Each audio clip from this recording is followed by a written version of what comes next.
Alright, how's it going, folks? Yesterday, my family member wanted to see how I came about to who I am today, because I'm a very unique 33-year-old, or even younger person, if everyone sees me. I don't act my age, I act very different, and especially the building side of knowledge, why I have that much knowledge. So I like to share that because the wound has opened up yesterday, and I'm pretty sure everyone has their own version of trauma. This is my trauma, alright? This is my trauma. I try my best to, discuss all of them under 10 minutes, alright? Now, my trauma is what Andrew has claimed that a man has to go through trauma, alright?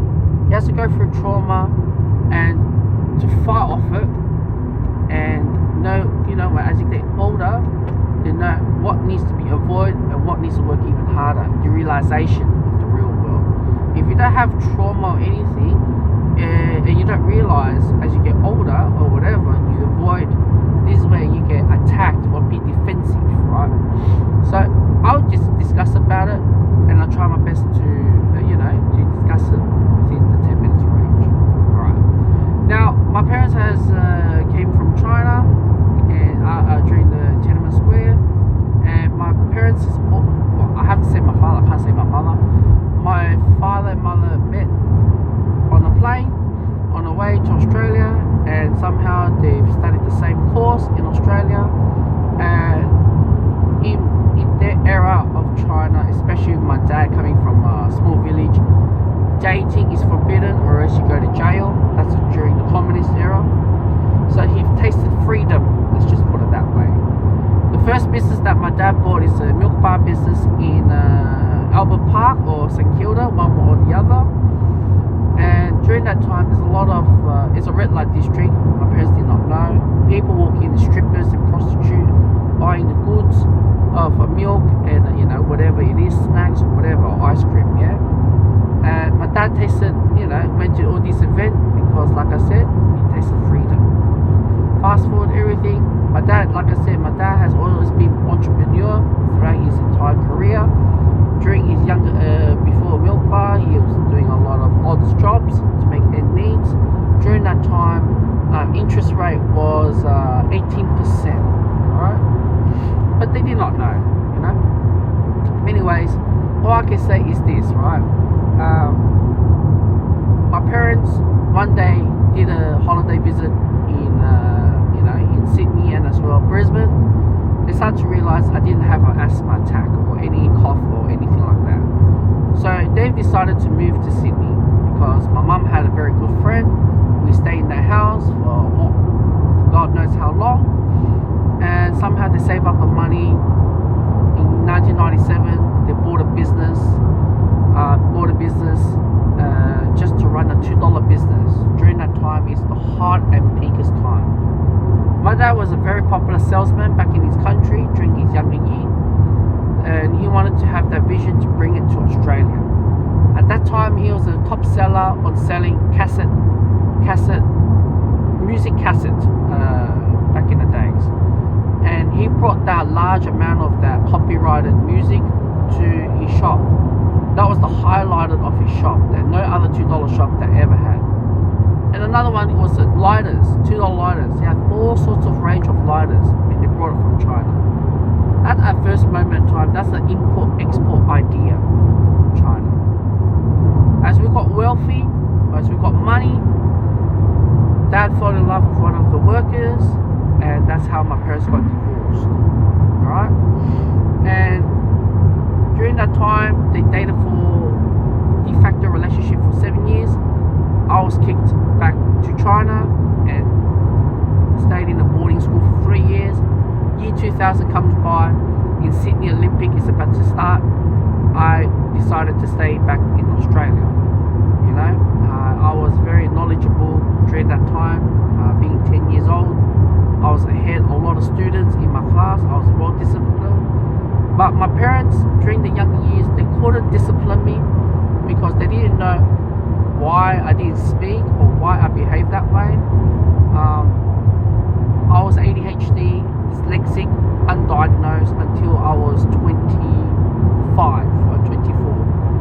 I was diagnosed, maybe they gave me meds once, and that really made me robotic. I'm glad they didn't force upon on me to put a lot of meds on me. Now I'm 33 or 25, I've been outgrew. So I believe in this sort of ADHD, it should be, let it be the way how it is. That's in my opinion. Nowadays it's sad because you have to dumb down medication before your kid go to school. That's the curriculum in today's world. Okay, not a problem. So fast forward the whole thing. My parents, my father and the de facto relationship will go to the Star City, we'll call it that time. It's the Star. It's like a massive gambling place like we have in Melbourne, Crown Casino. Many days and nights I was left alone. I go to school, I come back, I early eat churro, I don't know what's that chips called, churros, I don't know, chips, and I eat cereal, breakfast, lunch and dinner. My parents gambled. At that time, in year 2000, my dad had to foreclose his business due to his business was within the Chinatown region that he didn't have to that he didn't believe he has to pay for triad protection fees. So we have like that. All right, I came from that as well. I can't say stepmother because they're de facto. We have a lot of conflicts. There's a lot of jealousy between because I wanted my attention from my father and she wanted attention from my father. It was a pretty messed up situation. And yeah, I've been, it is what it is. I just did not know like how divorce trauma has led to, right? Everything is new to me. When my parents divorced, I'm very different to many people out there. Where many divorcee, there's a mother who accepts the child. In my situation, my dad raised me until I was adult and whatever. At the age of 13 or 14, I started to help my dad to do a bit of a renovation on a weekend job.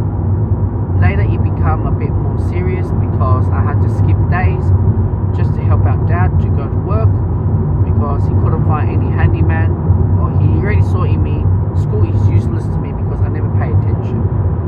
I was staying in the school in a suburb, very rough suburbs like Broadmeadow, that type of suburbs. Back then it's called Parramatta, Auburn, Granville. These are the sort of areas that I go. I always skip school, I always skip class. We call that word jigging. In Melbourne they call it truanting, skipping school, X, Y, and Z. So that's the way how it was. And after I skipped school and everything like that, hang out with the boys, all my peers were different. They're not Asian like me. I refused to. I stay with different people, try to learn different things. We called the FOB, which is the Islanders. Always hang out with the FOBs. But the area that I lived in is all the Arabs, and I always get cheated and lied on those times and get onto fights and everything like that. That would really make me reason why I wanted my daughter to have a better future based on what I go through. So fast forward, we have all that, I've only finished year 10 in schooling, and I left school, and the first thing that I hear was it's either you want to be a plumber, printers, or perhaps joining the military. At the beginning, what I wanted to do is Army Reserve. I couldn't get in because of my academia during that time, even when I finished year 10, and they want me to do a top-up course just to fix up the whole thing. Until today, I regret not joining Army, to be honest. I would have went further with Army. My life would be a lot better than what I have now. I would have discipline. I would have everything that I have right now. That's why I always held back right now. I always said to myself, I wish I went to the Army. My dad, I refused to go to school. There was one popular school called Homebush Boys High School, which I'm not in the region. We've been a little bit outskirt, but I decided not to go to school and started to do some odd jobs, be a storeman, do door-to-door sales later life, but I'm getting more involved with my dad's business, renovation and X, Y, and Z until I was 21 or 23. I believe I earned my first car when I was 19 years old. And yeah, I think when I get 19 or 21, around that age, or 21 to 23, a lot of partying every weekend, work very hard Monday to Saturday, and party very hard on Sunday, or Saturday, Sunday. And a lot of alcohol, let's just put it that way. Things has put a turn on me when I was 22. My dad stopped renovation business and wanting to get into real estate, and my mentor was guiding me because he saw my life the way how it is. At the age of 19, I'm going a bit back. Age of 19, my dad purchased the house and used my name so he could use the first home owner grant, and till now it actually affected my relationship where when my partner couldn't buy the first house because of due to me being first home owner grant, whatever how it is, right? That being said, I've got at the age of 22, I found a mentor who lives behind my house, and he was guiding me every day. How do I get my foot in the door in the corporate world? Just pretty much train me every day. Go to coffee, train me up every day. All right, and working in and out. And one day I finally got a job in the insurance company, but I lasted 1 month because I wasn't professional. I wasn't professional within the workplace, and my life crumbled after that because all that hard work and everything, it crumbled on me. And I believe I was in a bit of warfare during that time. I never stepped in a foot in the corporate world. Sitting, they made me sat right next to a girl who's one of the most prettiest girl on the floor. Guys on the floor was chatting her up, and I'm just there. I'm like, come on, man! I got the most beautiful girl right next to me, and it is a form of war because I cannot communicate or anything. It's just what can I say? All right, let's just put it that way. So I got that as well. After I lost my job, my mentor stopped communicating with me, and I went to depression and suicidal.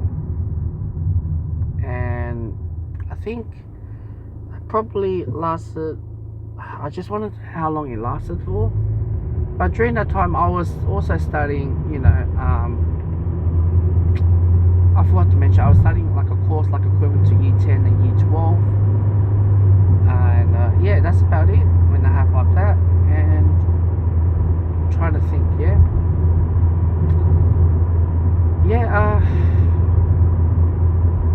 one day my aunt from Melbourne called me up and said, do you want to look after the shop if you're doing nothing?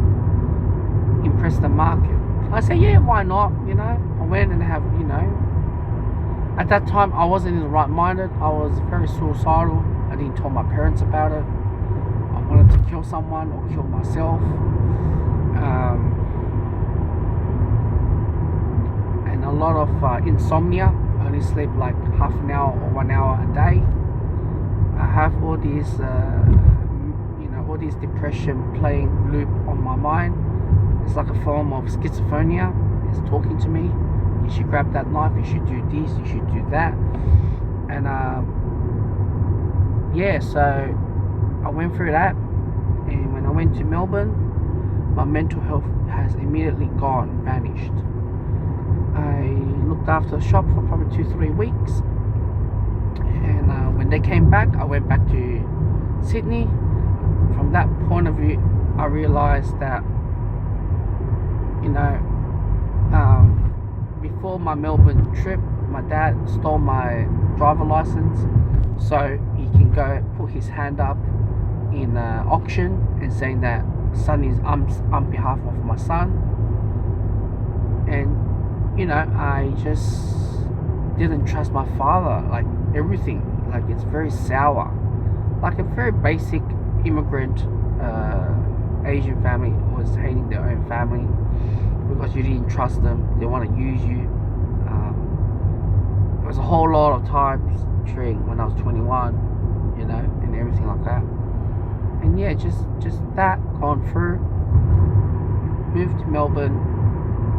I found a course, finished a Cert 4 and diploma, want to get to social work, and it was 1 year before coronavirus. I dropped out of school, and actually the same year, 2019, dropped out of university, went to do aged care, and that's how I found my current partner, and the story leads up to where I am today.